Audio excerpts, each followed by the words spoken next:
In Philadelphia, District Attorney Larry Krasner is calling the mass shooting random, premeditated, and deliberate. Jeff, what else are you learning? Well, not only did Larry Krasner and his prosecutors say that the alleged shooter in this case was acting more and more agitated in the days leading up to the alleged attack, but that he was seen in the house wearing a bulletproof vest and in his hands the gun alleged to have been used Monday night. In the Salt and Light Church of Southwest Philadelphia, the sisters of 31-year-old Joseph Wama speak of their brother, slain Monday in the mass killing in King Sessing that shocked this violence-weary city. One sister speaking directly to the accused killer. You shot yourself, Jasmine. Just try to calm down. I know it's hard. We had know. Nothing but anger. It's nothing but anger. I'm sorry.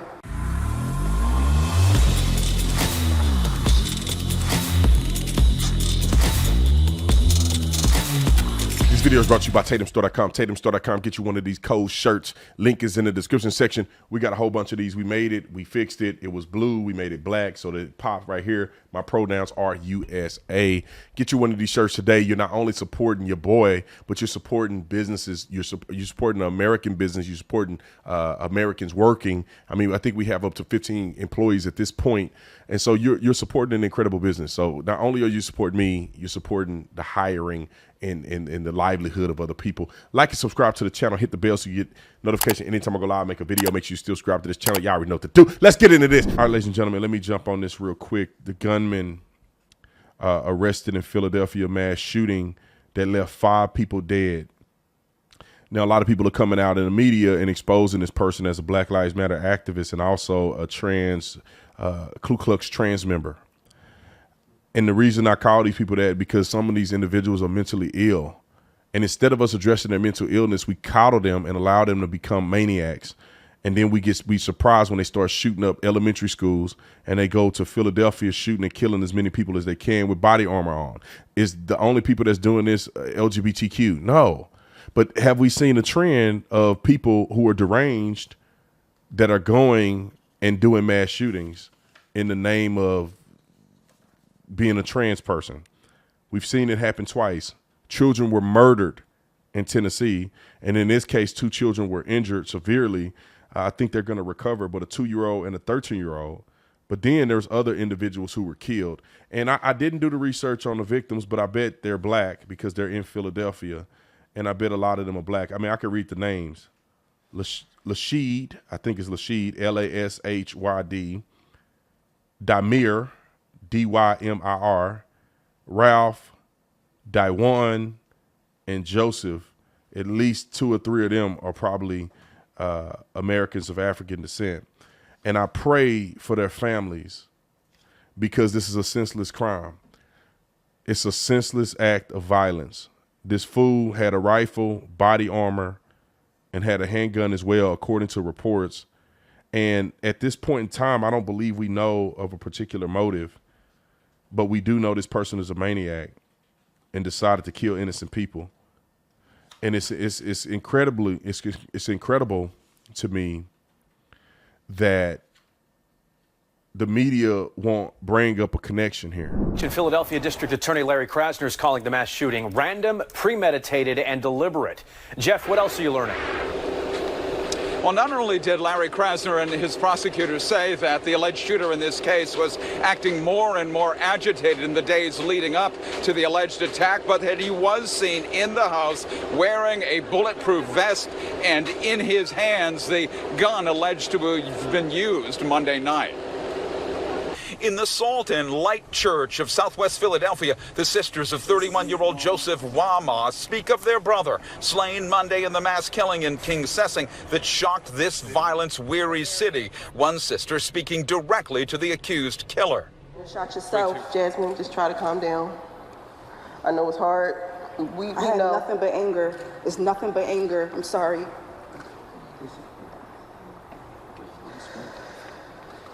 You killed the wrong person.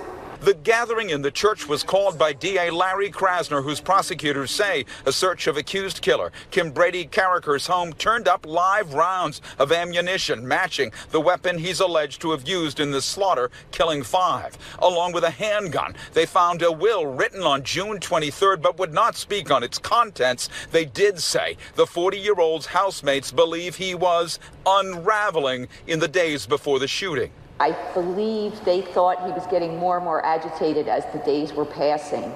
And their way of dealing with it was just to avoid it and not interfere with him, even though they all lived in this same house. Investigators say the housemates report Carricker would walk around wearing a bulletproof vest and carry the AR-15 military-style weapon he's believed to have used in the rampage. Investigators say he posted threats on social media, and although identifying as male, has been pictured wearing women's clothing, prompting threats aimed at trans women.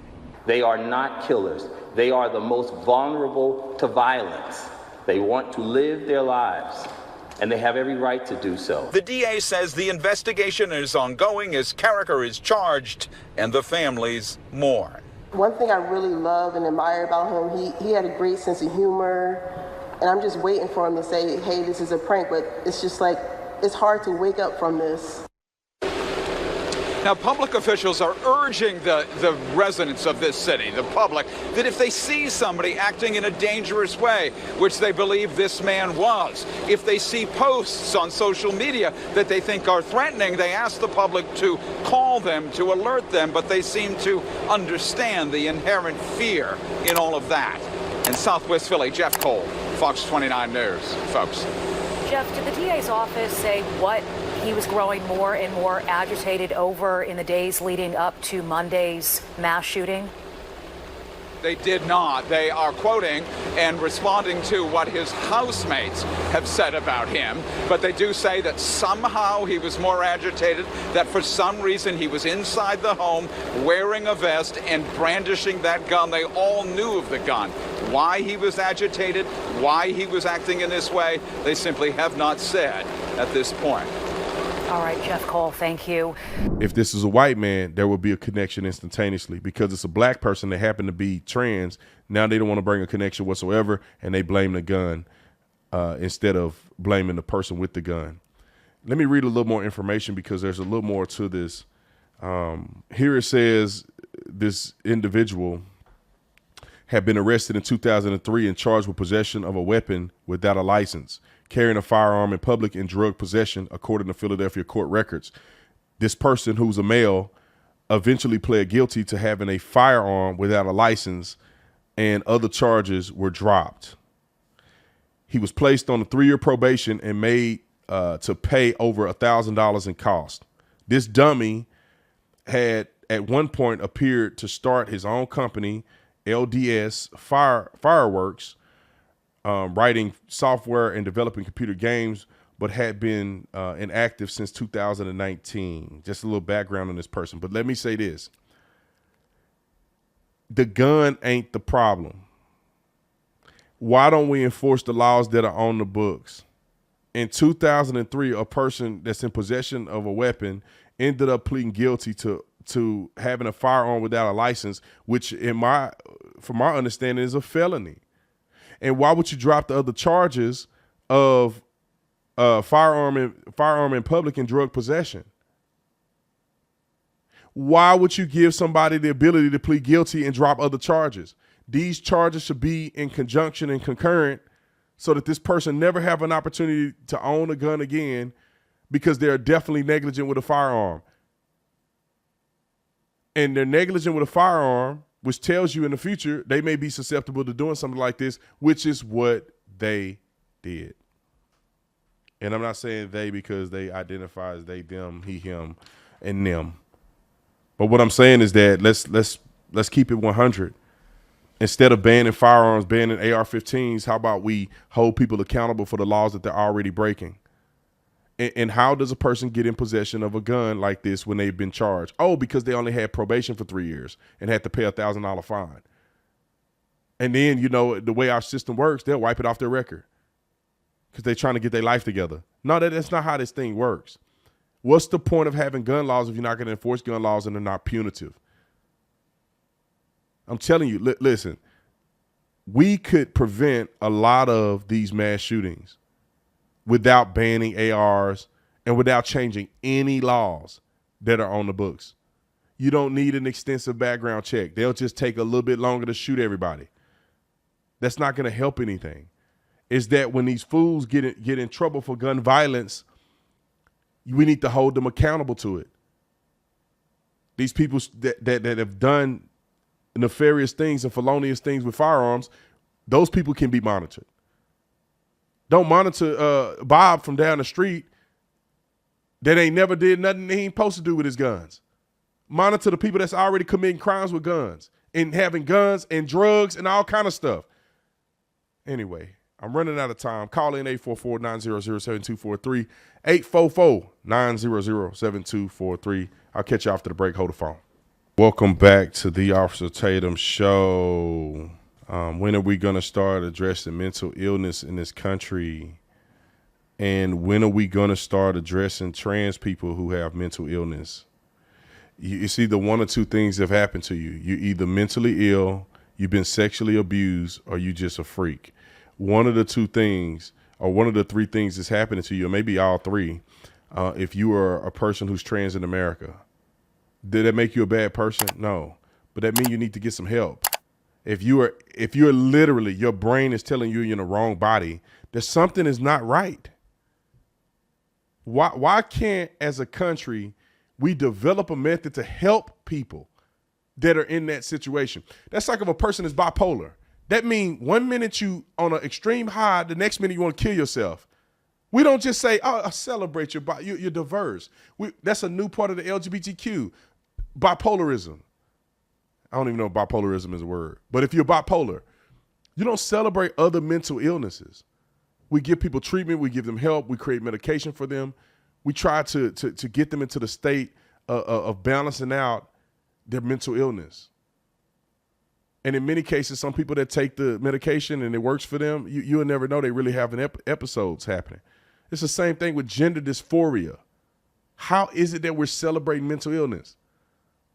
We should be finding ways to help a person connect their mind and their body together. And it doesn't mean change your body, because you can never change your body. I don't care how many pills you take. I don't care how many wigs you buy.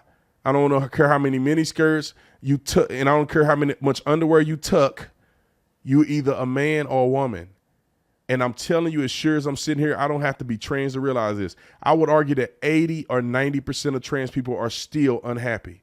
Even after surgery, even after transition, they're unhappy because they will never be a woman or a man that they're trying to turn into. They will never.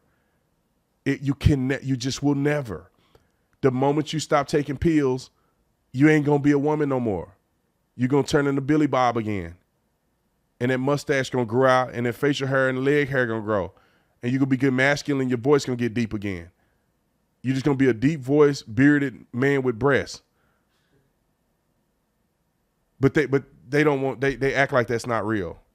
You're homophobic if you say that. It's like, no, man, I just really think that if we focus on helping more people than we are thrusting them into it, we'll have probably a lower suicide rate. Even with people being homosexual and all of this stuff. I think trans is even more so than homosexual. But if you somehow are sexually attracted uncontrollably to the same sex, there's something that's wrong. If you just want to do it because you're freaky, then hey, that's the choice that you made. You're getting bored doing the regular stuff, you want to do nasty stuff, then that's fine. That's on you. That's your choice. But if you're saying this, you got an uncontrollable urge that's so much so that you're attracted to the same sex and you find no value in the opposite sex, we should be trying to help people instead of thrusting them into mental illness. Hold the phone. I'll be back in the break.